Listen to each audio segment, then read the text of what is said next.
Terry Clune set up taxback.com before he had even left college, and he attributes his entrepreneurial streak to his family background. I'm from a farming background. I'm originally from Wicklow. My mum was a teacher, my dad was a farmer, and so there's never been a fear of having to get involved to do a bit of work.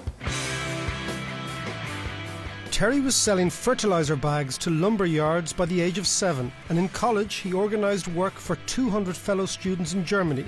6 months later, he helped them all reclaim their tax, and taxback.com was born. For the first few years he had to work around his college schedule, while his mother Marina was a willing secretary. Our answering machine very often had about 30, 40, 50 messages on it from customers, because I'd be at college during the day and Mum would be teaching up to 4 o'clock. But then when she came back, lots of people would have rang the office. My office. And the sitting room. I'd then go into college and use the college computers to print and write letters to the customers, and it was a good setup. Mum was also the initial lender of money / banker. The company has come a long way since the mid-90s and now employs over 600 people worldwide. Our main business is taxback.com. We organise tax refunds for people who work abroad. So, for example, Chinese people who would work in Japan, they can be entitled to a tax refund. So in our Bulgarian processing centre, they deal with the Japanese tax office from there. We have an office in China who deals with the customer in Chinese. We do the tax return from Bulgaria and we handle the payment from Kilkenny. So it's very international.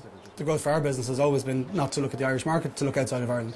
And there's an endless list of opportunities, there's endless opportunities even right now outside of Ireland, especially for Irish people, because A, we speak English, B, we're well liked, and we have relations all over the place and we have good support networks.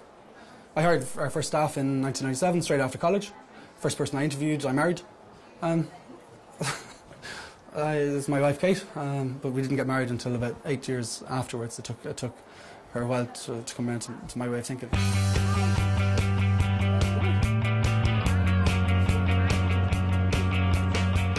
Taxback is involved with sponsoring the Kilkenny Arts Festival. As our business has grown, so too has our commitment to helping out in the economies where we have office presence. So, for example, here in Kilkenny, we're involved with the Kilkenny Arts Week this week, and we're sponsoring the tickets for all of the children at the Kilkenny Arts Week. Kilkenny is a great place to do business. It's an enjoyable place as well to bring up a family. Yeah, I have a daughter Cara, son Bill, and we have a third in November. Tax refunds are the backbone of the business, but in the last few years, Terry has steered the company successfully into other lucrative areas. In the tax refunds business, we're number one in the world. We're the biggest company providing that service worldwide. We're a big provider of visa services for companies and for people who travel and migrate abroad. In Europe, we're number one. Worldwide, we're probably number 3. And then we're growing quite a lot in the business for tax refunds for companies. When, for example, an Irish company does business abroad, they're entitled to claim a lot of VAT back. And at the moment, we're number 2. And our ambition next year, or probably the year after, is to be number 1 in that. I spend my time coming up with new ideas and getting them off the ground, getting them going. That's what I really enjoy doing. So even now, in the throes of recession, I see angles everywhere. I suppose lots of other people do, but the difference between other people and entrepreneurs is entrepreneurs actually make it happen. We're in the middle of starting 3 different new services right at the moment, all focused outside of Ireland, and it's going to help in terms of employment. Yeah, we'll obviously need to hire people to get them off the ground and to get them going, but there's business to be done no matter what the climate.